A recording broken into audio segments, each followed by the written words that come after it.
Hello kamadla! Kamusta na kayo dyan? Ano po yung mga ulam nyo? So, ang lutuin ko ngayon ay sinabawang isda na ulo. Laki ng mata ko. Parang ako lang siya. Ayan. Tapos lang maglalagay tayo ng kamatis. Buka tayo ng kamatis.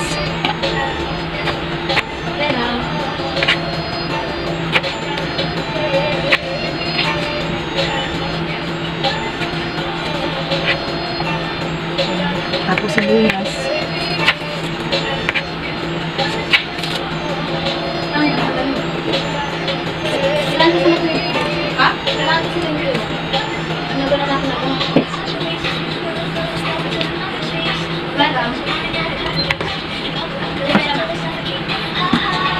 Ang mga problema sa mga nanay ay ulam. Ang hirap mag-isip ng ulam. Lalo pag yung anak natin ay nakiwi sa ulam. Kailangan talaga mag-adjust. Maglagay tayo ng luya para ang patanggal ng lansa sa isda. Importante talaga pag seafood. Hindi talaga mawawala itong luya.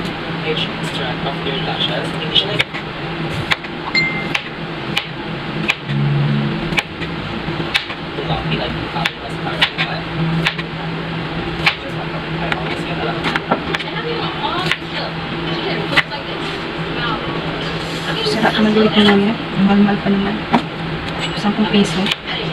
Grabe yung mga gulay dito na madla. Sana all may nagmamahal. Gulay pa lang, presyo na ng baka. Kakaluka. Piliin mo ang Pilipinas.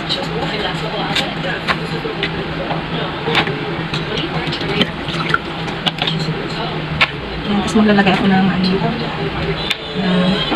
sili. Para yung sabaw natin ay medyo anghang. Tapos, sibuyas na lahon. Para pampalasa sa natin sabaw. Ay, grabe. So hot in the Philippines. Grabe yung init. Kamadla. Para ka ng paliligo sa pawis. Sobra, oh. Marami pawis. Marami lang tayong pera. Pupunta na tayo sa alas.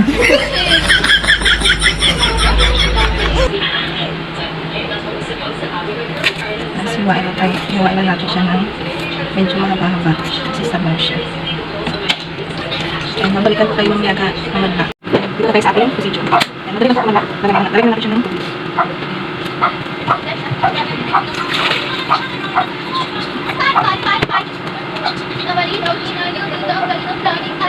Lagyan natin ito. Itong mga lamas. Tayo natin siya. Ayan, madali lang tulutuin, ante. Para ka lang nagpiprito ng isda. So, ito naman ay sinabawang isda.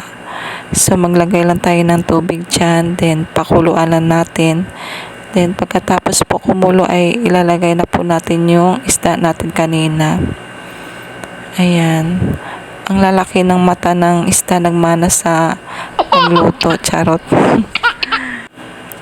Ayan. Nung luto na po yung isda natin, lalagay na po natin siya ng pangpalasa para naman po yung sinabawan natin ay hindi po maglasang ilog. God. Ayan. Hinalo-halo ko lang siya konti, then lalagyan ko na siya ng pampalasa. Then naglagay na rin po ako ng paminta dyan. Ayan. Kasama po talaga sa buhay natin yung paminta. Para perfect po yung lasa ng mga niluluto natin. Ayan. Naglagay na rin po ako ng pangpalasa dyan na Ajinomoto. Ayan din ay naluhalo ko lang siya.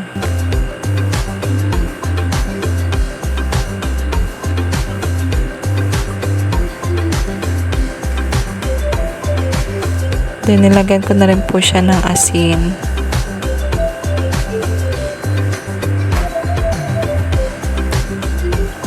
Then, naglagay na rin po ako ng mantika para po magpantay po yung lasa niya. Then, para po medyo may matika-matika yung ano natin sabaw. Ayan, dinagdagan ni ante kasi lasang ilog daw.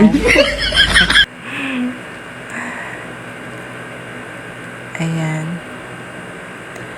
Then, yung ilalagay ko pong gulay dyan ay alugbati. Ayan, perfect po talaga sa sabaw pag yung ilalagay nating gulay ay alugbati. Or pwede naman kahit ano. After po dyan sa alugbati natin, mga 1 minute, pwede na natin siyang patayin.